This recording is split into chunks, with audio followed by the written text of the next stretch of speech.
Carbohydrate is the nutritional category for sugars and molecules that our body breaks down to make sugars. Carbohydrates can be simple or complex, depending on their structure. Glucose, fructose, and galactose are all simple sugars. Link two of them together, and you've got a disaccharides. For example, lactose, maltose, or sucrose. Complex carbohydrates, on the other hand, have three or more simple sugars strung together.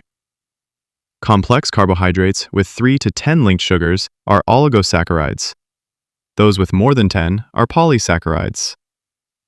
During digestion, our body breaks down those complex carbohydrates into their monosaccharide building blocks, which your cells can use for energy. So, when we eat any carbohydrate-rich food, the sugar level in our blood, normally about a teaspoon, goes up. But our digestive tract doesn't respond to all carbohydrates the same. Consider starch and fiber, both polysaccharides, both derived from plants, both composed of hundreds to thousands of monosaccharides joined together, but they're joined together differently. And that changes the effect they have on our body. In starches, which plants mostly store for energy in roots and seeds, glucose molecules are joined together by alpha linkages, most of which can be easily cleaved by enzymes in our digestive tract. But in fiber, the bonds between monosaccharide molecules are beta bonds, which our body can't break down. Fiber can also trap some starches, preventing them from being cleaved, resulting in something called resistant starch. So foods high in starch, like crackers and white bread, are digested easily, quickly releasing a whole bunch of glucose into our blood.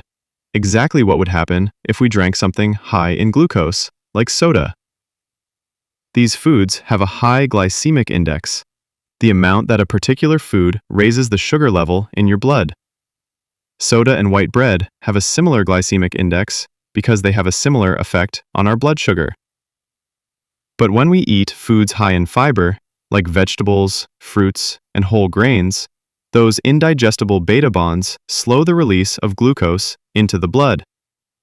Those foods have a lower glycemic index. And foods like eggs, cheese, and meats have the lowest glycemic index. Once sugar moves from the digestive tract to the bloodstream, our body kicks into action to transfer it into our tissues, where it can be processed and used for energy.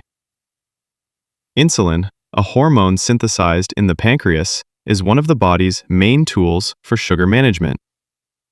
When we eat and our blood sugar rises, insulin is secreted into the blood.